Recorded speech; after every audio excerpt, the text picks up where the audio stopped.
આશા છે તમે એકવાર ચાલુ તો કરો.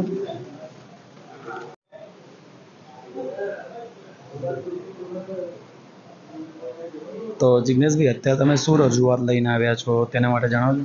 રજૂઆત મારી એ છે કે મેં 7/8/2024ના રોજ કમિશનરશ્રીને એક રજૂઆત કરી હતી કે વોર્ડ નંબર 18માં ઘણા બધા એરિયામાં 2020-21ની અંદર રોડો બનેલા હતા અને રોડોની અંદર સંપૂર્ણ ભ્રષ્ટાચાર થયેલો હતો, જેના ઘણા બધા પ્રૂફ પણ મારી પાસે છે અને મેં જાતે સ્થળ તપાસ પણ કરેલી છે. છેલ્લા ઘણા સમયથી હું આવું છું અહીંયા આગળ, મને ગોળ જવાબ આપવામાં આવે છે.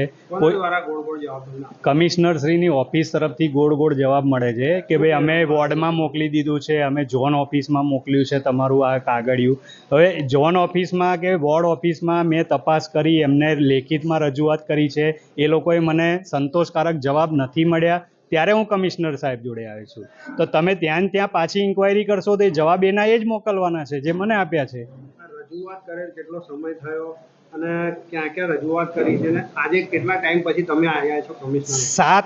તારીખ 7/8/2024ના દિવસે મેં કમિશનરશ્રી, મેયરશ્રી અને ચેરમેનશ્રીને આ બાબતે આવેદનપત્રની કોપીઓ પહોંચાડેલી છે. આ બાબતે થોડા સમય પહેલાં 15 પૂર આવ્યું એ પહેલાં હું મેયરશ્રીની ઓફિસમાં આવ્યો હતો.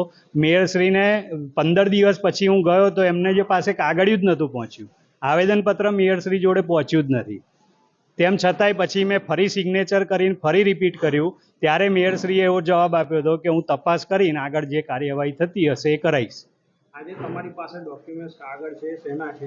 મેં આરટીઆઈ થ્રુ માગેલા હતા કે આ સમયગાળો માગ્યો હતો કે આ સમયગાળામાં વોર્ડની અંદર જેટલા પણ રોડ બન્યા છે એ રોડની મને માહિતી આપવા. તો એમણે મને અલગ 17થી 18 ફાઇલ આપેલી છે, અલગ વિસ્તારના રોડ બન્યા છે એ રીતે. અને એની અંદર મેં સ્થળ તપાસ કરી તો એક વિસ્તાર એવો છે કે જ્યાં આગળ 25 વર્ષથી કામગીરી જ નથી થઈ.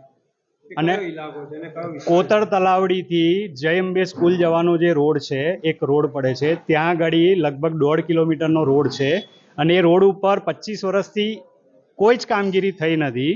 અને એની ઉપર કાર્પેટ ને સિલકોટનું આખું એક બિલ બનાવીને 28 લાખ રૂપિયાનું બિલ પાસ પણ કરી દેવામાં આવેલું છે. પુરાવા મારી જોડે બધા જ પુરાવા છે. અને આવા તો ઘણા બધા છે કે જે જગ્યાએ કોઈ જગ્યાએ કાર્પેટ કર્યું, સિલકોટ નથી કર્યું, આવું બધા તો ઘણા પુરાવા છે. એક રોડ એવો મારી પાસે છે કે જેની અંદર 12,500 ચોરસ મીટર ખાલી કાર્પેટ બનાવેલો છે. એનો વર્ક ઓર્ડર છે કાર્પેટ ને સિલકોટનો, પણ કાર્પેટ કરવામાં નથી આવી, ખાલી સિલકોટ કરી દીધો છે.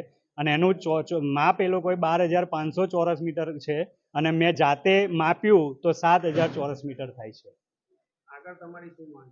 આગળ મારી માંગ એ છે કે આ બાબતે જે તે જવાબદાર અધિકારી હોય એને આ લોકો કડકમાં કડક સજા કરે અને એ લોકોની ઉપર કાયદેસરની કાર્યવાહી કરે તો આગળ થતા બીજા ભ્રષ્ટાચાર રોકાય.